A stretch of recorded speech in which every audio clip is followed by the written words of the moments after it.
Shonali, Yes, Raza. otherwise this looks like a church. लेकिन इसमें इतना पेंट क्यों लगा हुआ है? Raza, that's the point. This used to be a church, लेकिन now it's Blind Wino, एक special art space जहाँ पर art exhibitions, artist performances, live performances, workshops, ये सब होते हैं। Shonali, that all sounds very cool, लेकिन ये तुमने मोहल्ला देखा है? मतलब कि ऐसे मोहल्ले की बीच में इतनी रंग-बिरंगी बिल्डिंग, ये क्या सीन है? रजा, इसके क्रिएटर्स का यही विजन था कि वो एक ऐसा स्पेस बनाएंगे जिससे सिर्फ आर्टिस्ट को ही नहीं बल्कि कम्युनिटी का भी फायदा हो। यानी कि तुम कह रही हो कि art is power. Art is power, इसलिए आज का शो भी आर्ट और आर्टिस्ट के बारे में है। हेलो एंड वेलकम टू जिंदगी 360 गाइस। शोनाली सही कह रही है, आज का पूरा शो आर्ट और आर्टिस्ट के बारे में। गाइस, आर्ट हम सब की जिंदगी का एक अहम हिस्सा है। या तुम खुद आर्टिस्ट हैं या आर्ट के शौकीन जरूर हैं। जैसे रजा खुद गा नहीं सकता लेकिन म्यूजिक जरूर सुनता है। क्या बात करिए, have you heard my singing voice? Raza, don't sing, लोग चैनल बदल देंगे और पूरा शो बाकी है। Guys don't worry, no more singing from me. लेकिन अब बताते हैं कि व्हाट इज टुडेज शो। शुरू करेंगे एक ड्रीम से, लेकिन ये कोई ख्वाब नहीं। ड्रीम एक ऐसी कलाकार है जिसने एक अवांट-गार्ड परफॉर्मेंस कंपनी शुरू की है। नेक्स्ट हम एक ऐसे फोटोग्राफर से मिलेंगे जिनकी स्पेशलिटी मॉडल्स की नहीं बल्कि खाने की तस्वीरें लेना है। और फिर हम शोनाली और मेरे बीच एक आर्गुमेंट को रिजॉल्व करेंगे कि टैटू आर्ट है या नहीं। फिर हम कुछ नन्हे मुन्ने आर्टिस्ट से मिलेंगे जो कांच का इस्तेमाल करके खूबसूरत चीजें बनाते हैं। और फाइनली हम मिलेंगे कुछ स्ट्रीट आर्टिस्ट से जिनके लिए हर खाली दीवार एक नया कैनवस है। तो शो शुरू करते हैं एक बहुत ही यूनिक आर्टिस्ट से मिलकर जिनका नाम है ड्रीम रॉकवेल। भाई ये कैसा नाम है? Raza, she lives up to her name. Dream ने अपने लाइफ में काफी मुश्किलात का सामना किया है, लेकिन फिर भी वो हार ना मानकर उन्होंने अपना एक परफॉर्मेंस अवांट-गार्ड परफॉर्मेंस ग्रुप शुरू किया, लूसेंट डॉसिये। अवांट-गार्ड, लूसेंट डॉसिये, ये सब चीजें क्या है? रजा, तुम्हें समझाने में बहुत टाइम लगेगा, जस्ट वॉच। जब मैंने सुना कि हम पूरा शो आर्टिस्ट के बारे में कर रहे हैं तो आई वाज सुपर एक्साइटेड, क्योंकि मुझे ब्रॉडवे म्यूजिकल्स, प्लेस, कॉन्सर्ट्स जाना बहुत पसंद है। लेकिन मेरे फ्रेंड्स ने मुझे बोला कि I must check out Lucent Dossier. Lucent Dossier experience blew my mind. ये क्या है मैं आपको समझा नहीं सकती, आप खुद ही देख लें।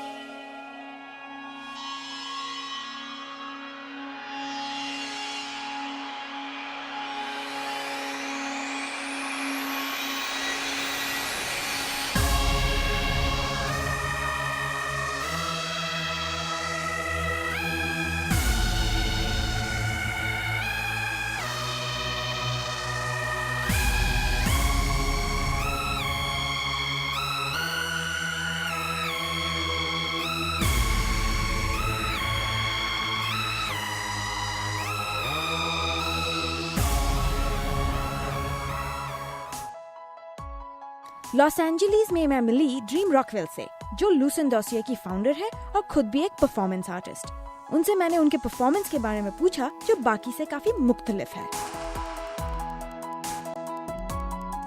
हमें ये बताएं कि लूसेंट डॉसिये है क्या? I think that it would best be described as an avant-garde, interactive. मेरा ख्याल है कि इसकी बेहतरीन वजाहत ये हो सकती है कि ये एक अवांट-गार्ड सर्कस है, यानी कि ये एक बहुत मुख्तलिफ किस्म का सर्कस जैसा शो है जिसमें म्यूजिक, डांस और हवा में और आग के साथ परफॉर्मेंस दी जाती है, और इसका अंदाज भी काफी मुख्तलिफ होता है।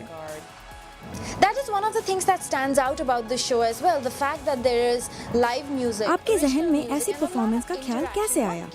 आपने इसके बारे में कोई ड्रीम तो नहीं देखा?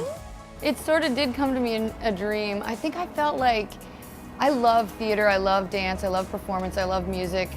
And every time I went to see a show, I felt like there was another step beyond what ये was एक तरह से happening. ख्वाब ही था। मुझे ये एहसास था कि मैं थिएटर को पसंद करती हूँ, मैं म्यूजिक को चाहती हूँ, मुझे डांस अच्छा लगता है और मुझे परफॉर्मेंस पसंद है। और जब कभी मैं कोई शो देखने जाती थी तो मुझे ये महसूस होता था कि इससे आगे भी जाने की गुंजाइश है। मैं ज़्यादा मुतहर्रिक, जिंदगी से भरपूर और ज़्यादा हमाहंग होना चाहती थी। मैं चाहती थी कि थिएटर में आर्टिस्ट अपनी परफॉर्मेंस में हकीकी ज़िंदगी के और ज़्यादा करीब दिखाई दें। मैं और ज़्यादा अजीब किस्म की चीज़ें और कॉस्ट्यूम लाना चाहती थी। मैं चाहती थी कि ये सब दूसरी परफॉर्मेंसेस से बढ़कर हो। मैं खुद भी एक परफॉर्मर थी और मैं ऑडिशन के लिए जहाँ भी जाती थी, जो कुछ भी करना चाहती थी, मुझे वो काम कभी नहीं मिला।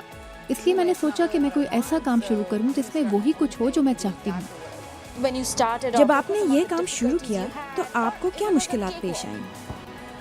There were definitely मुझे सफ़र में वाकई मुश्किलात का सामना करना पड़ा। मैं एक बिजनेस वुमन हूँ और वो भी एक ऐसी दुनिया में जो बुनियादी तौर पर मर्दों की दुनिया है। मुझे इस रास्ते में हमेशा चैलेंजेस पेश आते रहे। जगह का इंतखाब हो या मर्दों से डीलिंग हो या कोई मुख्तलिफ किस्म का तजुर्बा जो हम करने जा रहे हैं, इसके मुतालिक उन्हें समझाना हो, ये सब चीज़ें बहुत मुश्किल थीं। आपको अपने ऑडियंस से किस किस्म का रिस्पांस मिलता है? I just got chills just thinking about it. Yeah, the audience for us, they are. ये सोच कर ही मेरे रोंगटे खड़े हो गए हैं। मेरा ख्याल है कि हमारा शो देखने के लिए आने वाले बहुत खुदशौक होते हैं। उनका ताल्लुक जिंदगी के हर शोबे से होता है। Super creative artist types, all the way to, you know, CEOs, famous actors and musicians. बहुत क्रिएटिव लोग, प्रोड्यूसर्स, बिजनेसमैन, मूसीकार, ये सब हमारे नाजरीन में मौजूद होते हैं। So when I look out and I see the sea of people out there. जब मैं लोगों का समंदर देखती हूँ तो मुझे बहुत खुशी होती है। जिस तरह आपको तमाम मसालों के साथ कोई मज़ेदार खाना पकाने में लुत्फ़ आता है, वही मज़ा मुझे अपने नाज़रीन को देखकर आता है। What's your advice to other artists out there who आप दूसरे आर्टिस्ट को क्या मशवरा देंगी जिन्हें अपना विजन ढूंढने में और टैलेंट सामने लाने में मुश्किलात पेश आ रही हैं? अगर आप इस काम से खुश नहीं हैं जो आप कर रहे हैं, तो फिर आपको किसी और चीज़ की तरफ ध्यान देना चाहिए, क्योंकि आप जो कुछ कर रहे हैं उससे मुंसलिक आपकी खुशी और आपका एतमाद ही वो चीज़ें हैं जो दूसरे लोगों को आपकी मदद पर आमादा कर सकती हैं। आप ये ढूंढें कि आपकी वो असल लगन क्या है जो आपको बहुत ज़्यादा खुशी दे सके, और फिर पूरे एतमाद से इस विजन के साथ आगे बढ़ें और लोगों को बताएं कि आप ये करने जा रहे हैं। It's time for a break, लेकिन कहीं मत जाइएगा। ब्रेक के बाद क्या टैटू आर्ट है, सोनाली पता करेगी आफ्टर द ब्रेक।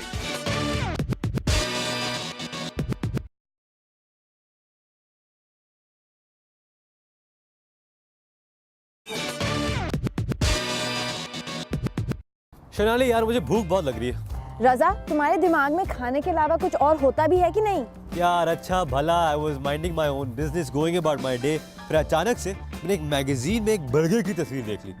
तो तस्वीर में और भूख लगने में क्या लिंक है? भाई आंखों की भूख लग गई मुझे। You know what I mean, कभी कभी खाने को देखते ही भूख लग जाती है, और आजकल की जो तस्वीरें होती है फूड की, वो बर्गर्स को मॉडल्स बना देते हैं। वैसे रजा, इवन आई वंडर कि ये खाने को इतना खूबसूरत कैसे बनाते हैं फोटोग्राफ्स में। इसी सवाल का जवाब ढूंढने गए हमारे साथी सारा जमान, जिनकी मुलाकात हुई एक फूड फोटोग्राफर से। Not only a food photographer but also a food stylist. उनसे क्या गपशप हुई, आइए देखते हैं। गाइस, रज़ा को छोड़ें, उसे तो हर वक्त ही भूख लगी रहती है, लेकिन आपस की बात यह है कि आई लव गुड फूड, और ये तो सभी मानते हैं कि अच्छा खाना पकाना एक आर्ट है।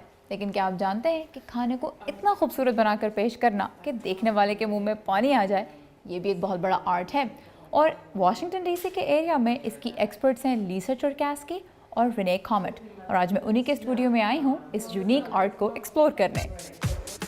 फूड स्टाइलिस्ट लीसा चरकैस्की का काम है खाने की पिक्चर परफेक्ट प्लेट सेट करना, जिसके बाद फूड फोटोग्राफर रेने कॉमेट लेती हैं उनकी परफेक्ट पिक्चर्स। लेकिन यह काम आसान नहीं, क्योंकि एक ठीक और एक जबरदस्त तस्वीर के दरमियान फर्क होता है बहुत सी छोटी छोटी डिटेल्स का। Okay, do we like this? Yes. I think so. Do we like this? This could go back a little bit. Yeah. I mean, it'll sit. It'll sit? Yeah, it'll sit. Now, how is food photography different from, let's say, food photography लोगों या इमारतों की तस्वीर खींचने से कितनी मुख्तलिफ है, या फिर बुनियादी तौर पर ये एक जैसा काम ही है? fundamentals are exactly the same? I don't even know how to answer that. They are so different from each other. ये सब एक दूसरे से बहुत मुख्तलिफ हैं। लोगों से आपको बातें करनी पड़ती हैं ताकि वो अपने जज्बात का इजहार करें। मुझसे वो नहीं होता। और इमारतें और आर्किटेक्चर तो बहुत ही वसी होता है। मेरी दुनिया बस 4 फुट बाय 4 फुट का ये स्टेज है। 4 feet by 4 feet. आपके ख्याल में एक फोटो परफेक्ट कैसे बनती है?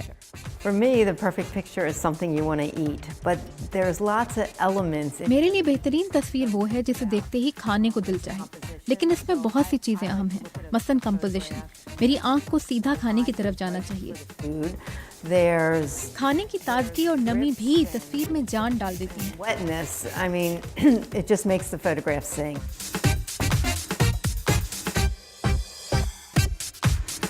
Reza, Shonali, you want to try this?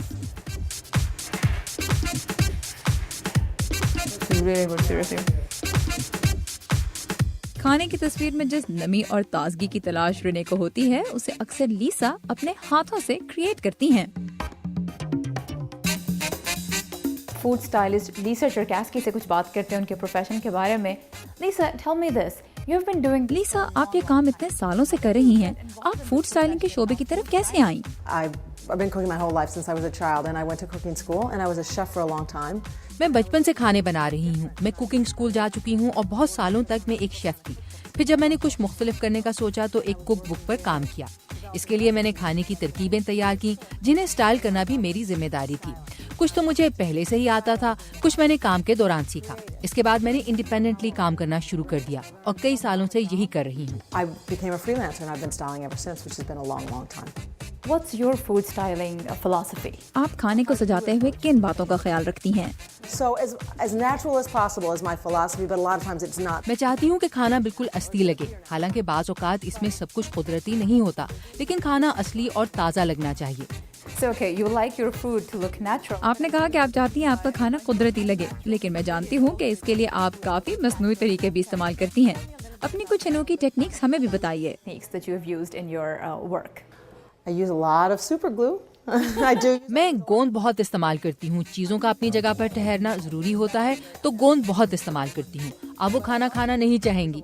इसके अलावा ड्रॉपर के जरिए पानी बहुत डाला जाता है ताकि खाना ताज़ा लगे। I use a steamer for melting. मैं पनीर पिघलाने के लिए ये स्टीमर यूज करती हूँ। इसे बआसानी सेट पर लाया जा सकता है। And this is actually used for steaming clothes. For steaming clothes, yeah. But ये you could, कपड़ों की सिलवटें निकालने के लिए इस्तेमाल होता है, ये खाना बनाने के लिए यूज नहीं होता। but you could, you have a piece of cheese, and you have a. मसलन सैंडविच में पनीर का टुकड़ा जरा सा मुड़ा हुआ हो तो ठंडा सैंडविच भी गर्म लगता है। I have a jeweler's torch, is a tiny little torch, so I could work on set if there's a spot that. फिर ये जूलर्स टॉर्च गोश्त को ब्राउन करने के काम आती है। कभी कभी मैं गोश्त पर ब्राउन कलर भी लगा देती हूँ। Brown if it's something distracting. I move things a lot with dental force. और चीजें हिलाने के लिए डेंटिस्ट की ये चिमटी बहुत इस्तेमाल करती हूँ। Yeah, I don't know. I don't. Those are nice. I love those. kinda like that the looks board. great with it. The color's good. छोटी छोटी तब्दीलियों और कई क्लिक्स के बाद बिलाखिर बनती है वो तस्वीर जिसे एक डिलिशियस मास्टरपीस कहना शायद गलत नहीं होगा।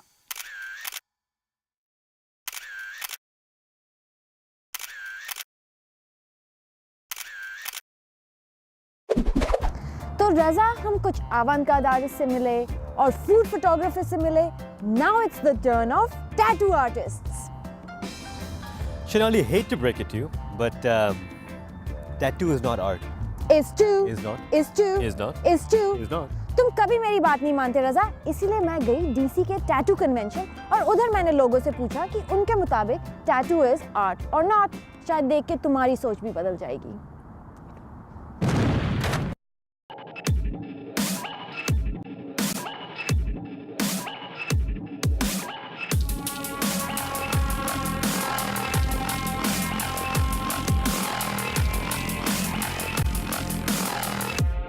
रजा के साथ तो ये झगड़ा चालू है कितने दिनों से, लेकिन आज मैं इस झगड़े को खत्म करना चाहती हूँ। टैटू आर्टिस्ट और रियल आर्टिस्ट, ये मैं प्रूव करने के लिए आई हूँ डीसी के टैटू कन्वेंशन, जहाँ पर पूरे देश से, पूरे अमेरिका से लोग आए हैं और टैटू आर्टिस्ट भी आए हैं टैटू कराने। Let's find out what's going on.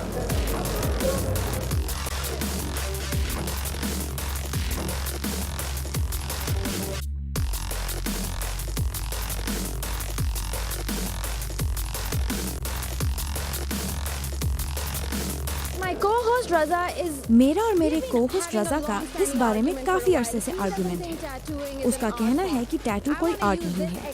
मैं उसे गलत साबित करने के लिए इस एक्सपो का इस्तेमाल करना चाहती हूँ। ये एक आर्ट वर्क है, बिल्कुल उसी तरह जिस तरह आप एक पेंसिल से कागज पर या एक ब्रश से कैनवस पर कुछ बनाते हैं, और यही कुछ टैटू बनाने वाला एक सुई की मदद से करता है। उसका कैनवस आपकी जिल्द होती है। आप उन लोगों से क्या कहेंगे जो समझते हैं कि टैटू कोई सीरियस आर्ट नहीं है? टैटू आर्ट की कदीम तरीन किस्मों में से एक है।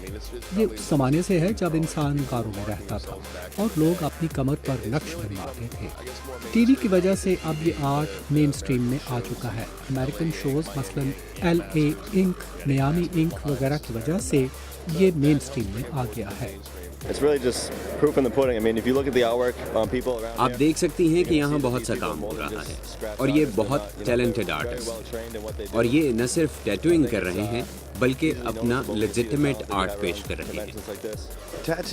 इस आर्ट में आप किसी के जिस्म पर सिर्फ 3 डायमेंशनल चीजें ही नहीं बनाते बल्कि नक्श बनवाने वाला शख्स एक ऐसी चीज के लिए जो पूरी जिंदगी उसके जिस्म पर मौजूद रहेगी एक आर्टिस्ट के तौर पर आप पर भरोसा भी करता है। As far as I know, and I'm old, but I'm not as old as caveman. मेरा ख्याल है कि टैटूइंग से पुरानी अगर कोई चीज है तो वो है गारों की दीवारों पर बनी हुई ड्राइंग। जो लोग ये कहते हैं कि टैटू आर्ट फॉर्म नहीं है, आप उन लोगों को क्या कहेंगे? I ignore them. I just pass them right by because there's a lot of people out there that just don't understand. They just don't understand. मैं उन्हें नज़रअंदाज करता हूँ, मैं उनकी परवाह नहीं करता। उन्हें कुछ चीज़ों का इल्म नहीं होता और वो आपको किसी मुजरिम की तरह समझते हैं और हम ये सीख चुके हैं कि उनकी परवाह न करो। Well, walk past. Tattooing at first wasn't really an art form. Now tattooing शुरू में एक आर्ट फॉर्म नहीं था, मगर अब जिस तरह दूसरी चीजें तरक्की कर रही हैं, टैटूइंग भी तरक्की कर रहा है। ये एक तरह से उस आर्ट का नया चरण है। हकीकी आर्टिस्ट और पेंटर मिलकर काम कर रहे हैं और फिल वक्त एक आर्ट तख्लीक कर रहे हैं। जिन लोगों ने इससे पहले टैटूइंग को करीब से नहीं देखा, ये नुमाइश उन्हें इस आर्ट को करीब से देखने का मौका फराहम करती है। ये आर्ट ही की एक और बड़ी किस्म है। So if you want a tattoo, come to Halo. You don't want to mess with him. Break time, लेकिन कहीं मत जाइएगा। ब्रेक के बाद ग्राफिटी का क्या मकसद, पता करेंगे ब्रेक के बाद।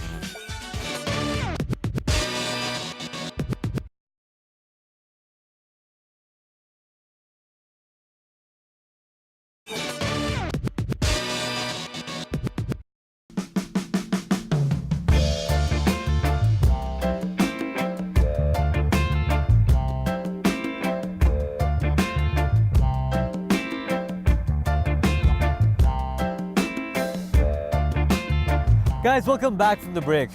सोनाली, वैसे तुम सही कह रही हो। I'm convinced tattoo is an art. I knew it. रज़ा, मुझे पता था कि तुम अपना माइंड चेंज करोगे। लेकिन हमारे अगले आर्टिस्ट के बारे में कोई आर्ग्यूमेंट नहीं है। हम मिलने वाले हैं कुछ बच्चों से। का सोनाली सही कह रही है। हमारे अगले आर्टिस्ट बहुत ही स्पेशल है और उनकी टीचर भी। लिंडा स्लेड ने तकरीबन 10 साल पहले कांच के साथ काम करना शुरू किया। आज वो बच्चों को और बड़ों को भी ग्लास आर्ट सिखाती हैं। Guys, why glass? पता करते हैं।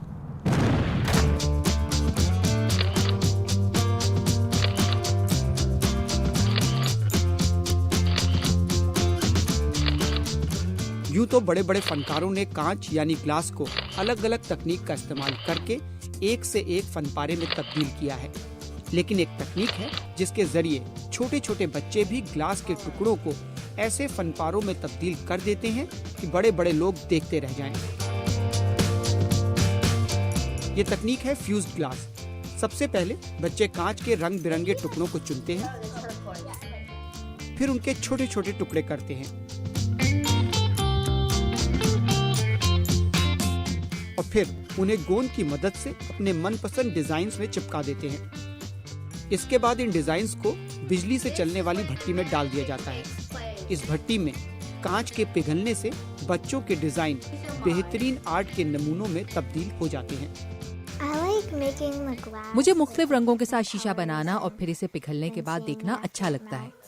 लेकिन पहले से ये कहना मुश्किल होता है कि कांच पिघलने और एक दूसरे में मिलने के बाद क्या शक्ल अख्तियार करेगा, और इसका एक अपना मजा है। मैं वाकई ये पसंद करती हूँ कि मुझे पहले से ये पता हो कि इसका नतीजा क्या निकलेगा। दूसरी बात जो बच्चों को पसंद आती है वो ये कि वो जैसे चाहे इन कांच के टुकड़ों को तरतीब दे सकते हैं।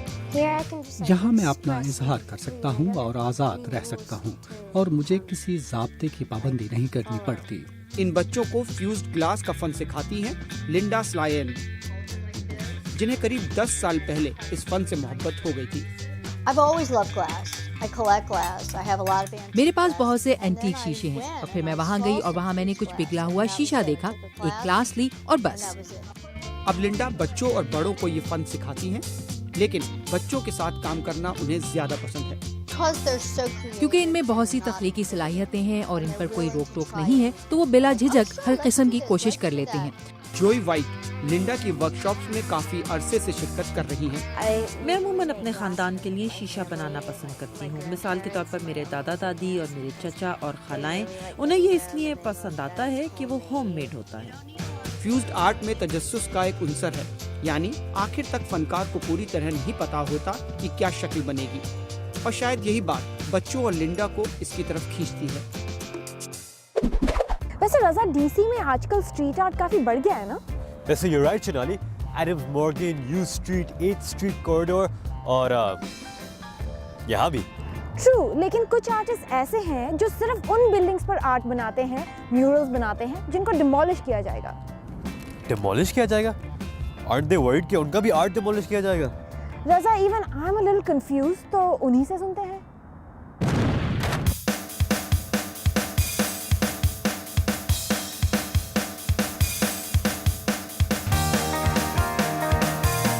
ये बात समझनी वाकई मुश्किल है कि कोई फनकार ऐसी चीज क्यों तैयार करेगा जिसका कुछ ही दिनों में तबाह होना तय है। लेकिन स्ट्रीट आर्ट का ये एक मुनफरिद पहलू है जो उसे बाकी फनून से अलग करता है।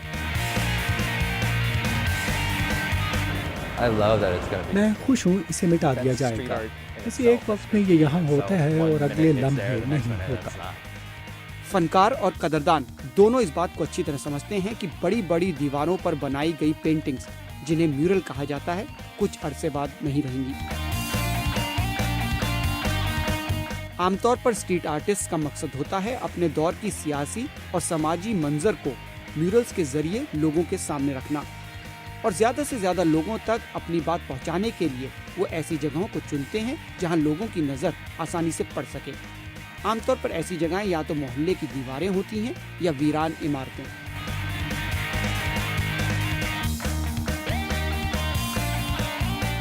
दीवारों पर वक्त के साथ नए म्यूरल्स बना दिए जाते हैं और वीरान इमारतें ढहा दी जाती हैं। दोनों ही सूरतों में वक्त के साथ इन म्यूरल्स का वजूद मिट जाता है। स्ट्रीट आर्टिस्ट हर वक्त एक नई जगह की तलाश में रहते हैं जो आसानी से नहीं मिलती। वॉशिंगटन डीसी की ये इमारत कुछ ही दिनों में गिरा दी जाएगी, इसीलिए इसके मालिकों ने सोचा कि क्यों ना कुछ दिनों के लिए ही सही इसे एक बड़ी स्ट्रीट आर्ट की नुमाइश में तब्दील कर दिया जाए। हमारा ख्याल था कि ये आर्ट की एक ऐसी किस्म है जिसे आर्जी तौर पर बनाया गया है। यहाँ बहुत ज्यादा खिड़कियाँ नहीं थी और काम शुरू करने से पहले ये सफेद थी, इसलिए इसने एक उम्दा कैनवस का काम किया। कई स्ट्रीट आर्टिस्ट को मदऊ किया गया और कुछ दिन के लिए ही सही ये बिल्डिंग आबाद हो गई।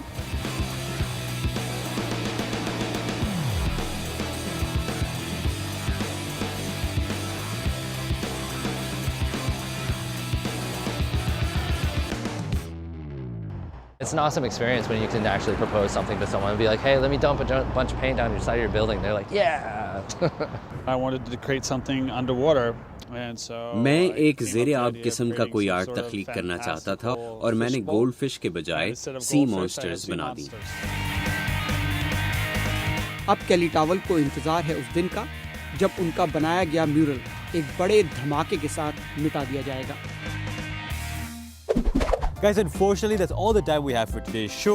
Hopefully आज का शो देखकर आपके अंदर इनर आर्टिस्ट जाग गया होगा और आपके इनर आर्टिस्ट के बारे में हमारे फेसबुक और ट्विटर पेज पर लिखना ना भूलेगा। But that's it for now. Ciao.